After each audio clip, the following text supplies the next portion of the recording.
May 14th, 2008. A typical spring night in rural Minnesota. A 19-year-old college student is driving home after a party with friends. He's less than an hour away from his parents' house. He's on the phone with his father, asking for help because his car is stuck in a ditch. And then he says something strange. "Oh shit." The line goes dead. Brandon Swanson was never seen again. What happened in those final seconds?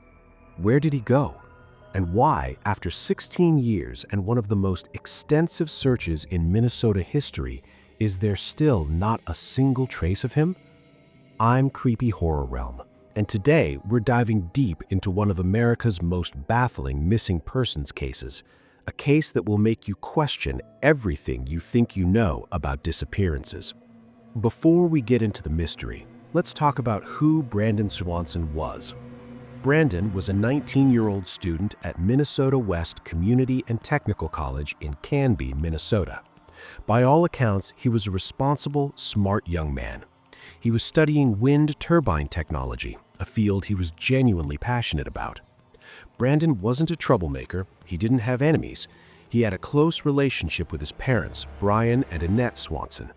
He was the kind of son who would call his parents just to check in. On May 13th, 2008, Brandon had finished his first year of college and was celebrating with friends at a couple of different parties in the Lind and Canby areas. Nothing unusual, just a regular college celebration.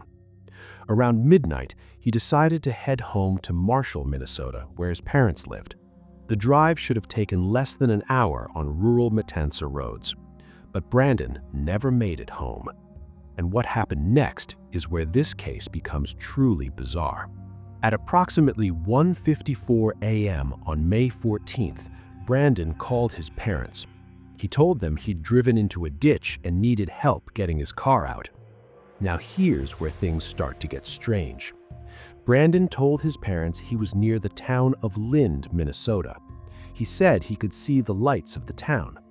His father, Brian, immediately got in his car and started driving toward Lind to help his son. But when Brian arrived in Lind, there was no sign of Brandon, no car in any ditch, nothing. Brian called Brandon back.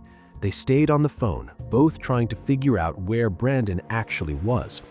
Brandon insisted he was near Lind. He could see the town's lights, but Brian couldn't find him. So they tried something clever. Brian started flashing his truck's headlights, and Brandon did the same with his car's headlights. The idea was simple. If they could see each other's lights, they'd know where the other person was. But despite being on the phone together, despite both flashing their lights, they never saw each other. Think about that for a moment. In rural Minnesota, on flat farmland with hardly any trees, two people with vehicles, both flashing their lights, both on the phone, couldn't see each other. How is that possible? After about 47 minutes of this frustrating back and forth, Brandon decided to walk toward what he thought were the lights of Lind. He told his father he'd walk along the road to meet him. Brian agreed and said he'd drive slowly along the roads to look for Brandon. And this is when Brandon was on the phone with his father, walking in the dark, describing what he could see. Farmland, fields, roads. And then, at approximately 2:41 a.m., Brandon said two words, "Oh shit," and the line went dead. Brian immediately tried calling back. No answer. He called again and again. Nothing. The phone went straight to voicemail. Brandon Swanson had vanished. When the sun came up on May 14th, 2008, Brian and Annette Swanson were frantic. They contacted local law enforcement, expecting an immediate search. But here's a frustrating detail.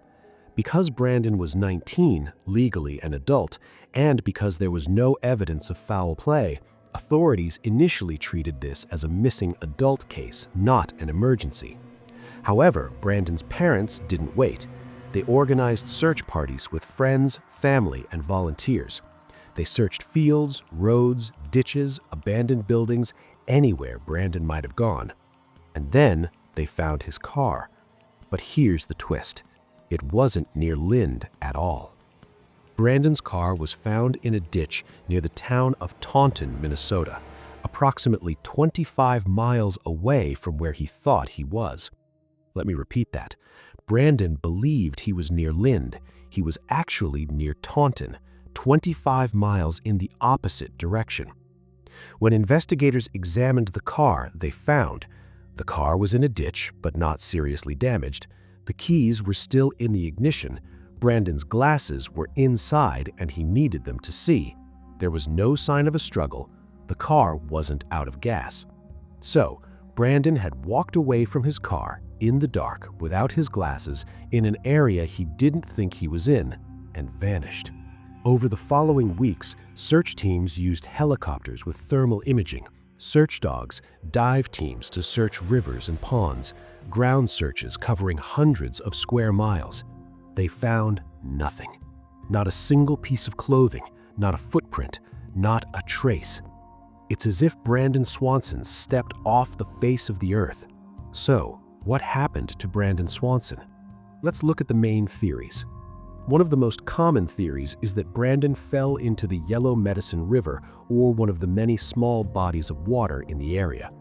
The region has rivers, creeks, and marshes, and if Brandon was disoriented in the dark, he could have stumbled into water and drowned.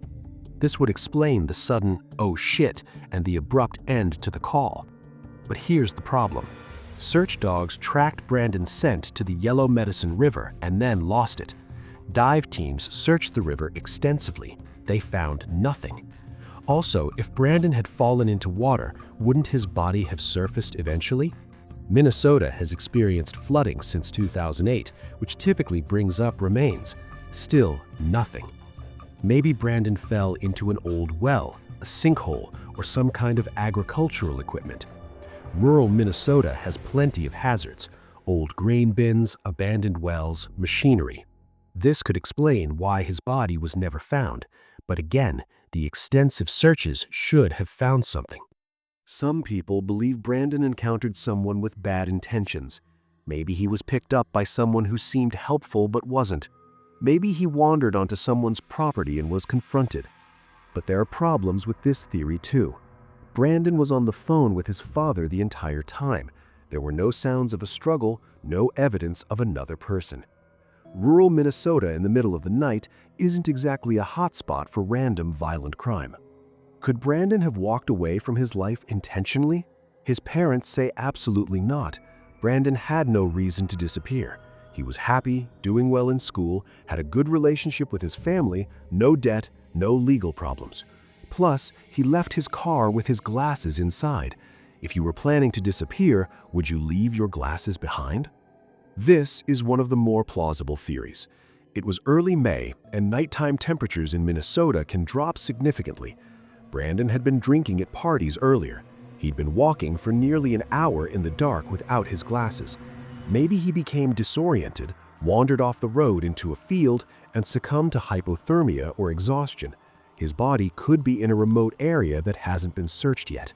But again, 16 years of searching and nothing. Here's what makes this case truly bizarre. How did Brandon get so disoriented? Even drunk and without glasses, how do you mistake your location by 25 miles? Why did the call cut off so suddenly? Why haven't any remains been found despite one of the largest search efforts in Minnesota history? And perhaps most chilling, what did Brandon see or realize in those final seconds that made him say, "oh shit"? Brandon's disappearance had a lasting impact beyond just his family. In 2009, the Minnesota legislature passed Brandon's Law, a legislation that requires police to immediately begin a search for missing adults under 21 if there's evidence they're in danger, rather than waiting 24 hours or more. This law has helped other families get faster responses when their loved ones go missing. Brandon's parents, Brian and Annette, have never stopped searching. They've dedicated their lives to finding their son and helping other families of missing persons. Every year on May 14th, volunteers still gather to search for Brandon. New areas are covered, new technologies are used, but Brandon Swanson remains missing. In 2009, he was declared legally dead, but his parents don't believe he's gone. They believe answers are still out there. The disappearance of Brandon Swanson is a case that defies easy answers. A responsible young man, a simple car accident, a phone call with his father, and then nothing. No body, no evidence, no closure. It's been over 16 years, and somewhere in rural Minnesota, there may still be answers waiting to be found. What do you think happened to Brandon Swanson? Do you believe he had an accident and simply hasn't been found? Do you think there's something more sinister at play?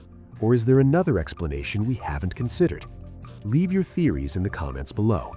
And if you found this case as fascinating and heartbreaking as I did, please consider subscribing.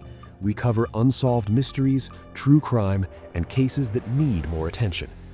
Brandon's family is still looking for answers. The least we can do is keep his story alive. Thanks for watching, and I'll see you in the next video.